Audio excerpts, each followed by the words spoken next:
From Wish TV and the All Indiana Podcast Network, this is the News 8 Daily 8 Podcast with Wish TV's Kylie Conway. A Wish TV News 8 update. Hi, I'm Kylie Conway, and this is your News 8 Daily 8 for Wednesday, May 10th. Another really nice day today, a little bit warmer than Tuesday, actually. For Wednesday, we're going to have lots of sunshine, dry air with highs in the mid to upper 70s.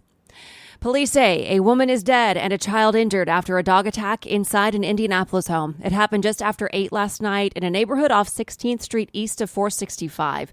IMPD described an intense scene, a dog so aggressive that officers had to kill it to get to the victims. Medics pronounced the woman dead at the scene. Police say that the dog also bit a boy. We're working to find out his age. Officers tell us he did go to the hospital in good condition. IMPD says officers found 3 other dogs inside the home. No word yet who the dogs belong to, how they're connected to the victims, and why the attack happened. From IT Mate, police are asking businesses in Broad Ripple to help prevent violence in the neighborhood. The call comes after a shooting early Sunday morning that still has people on edge. We talked to a man who lives in the neighborhood. Tim Barston says he was walking his dog minutes before the shooting near Guilford and Broad Ripple Avenue.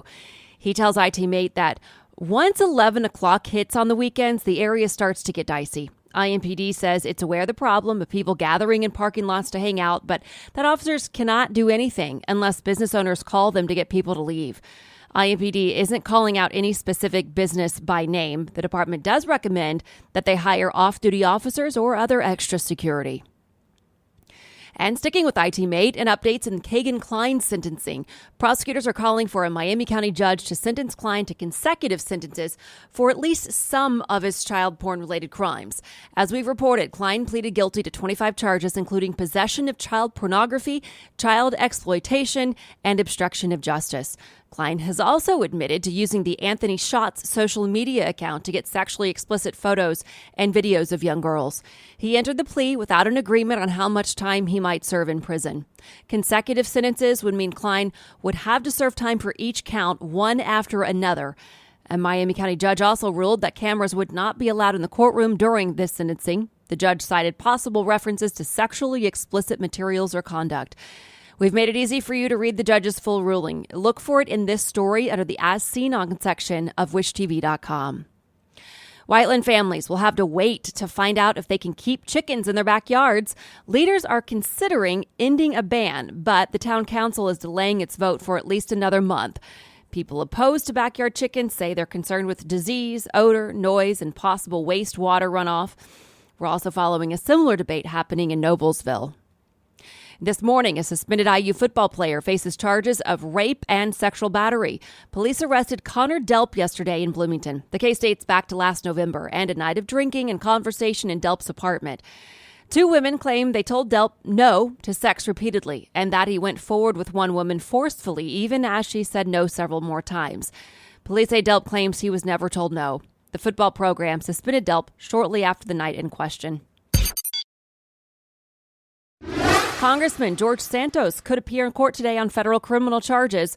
The Associated Press and CNN both cite anonymous sources who say prosecutors filed the charges in the Eastern District of New York, and they are sealed. The FBI and Justice Department prosecutors have been looking into accusations of false statements in Santos's campaign finance filings. Santos has admitted before to lying about having Jewish ancestry, a Wall Street background, and college degrees. Democrats and some New York Republicans have called on Santos to resign.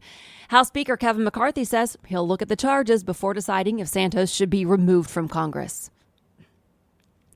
Also today, former President Trump is set to appear on a CNN town hall one day after a civil jury found him liable for sexual assault.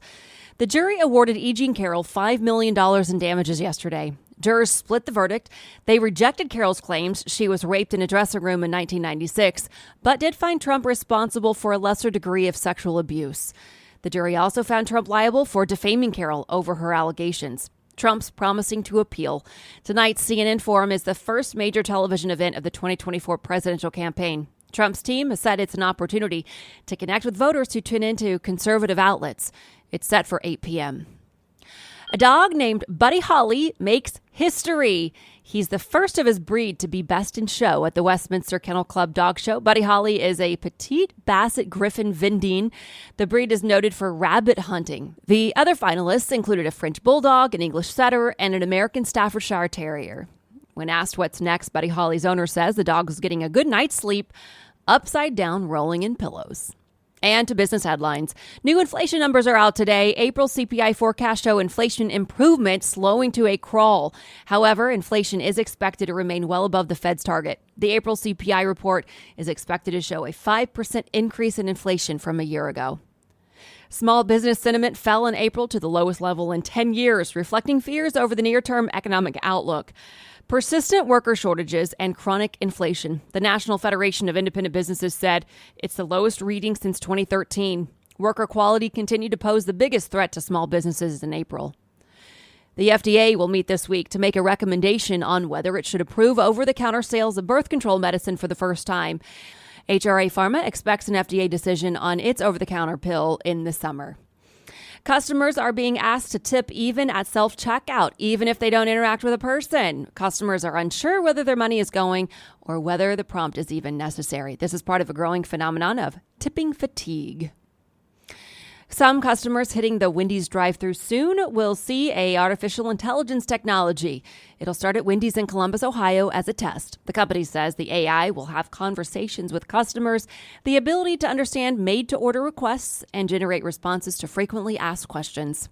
This has been your News 8 Daily 8 for Wish TV. I'm Kylie Conway, online at wishtv.com, and like us on Facebook when you search Wish TV. This is the News 8 Daily 8 podcast with Wish TV's Kylie Conway. A Wish TV News 8 update on demand for even more on demand and on the go. Connect with Wish TV on Facebook at wishtv.com and on the free Wish TV mobile app.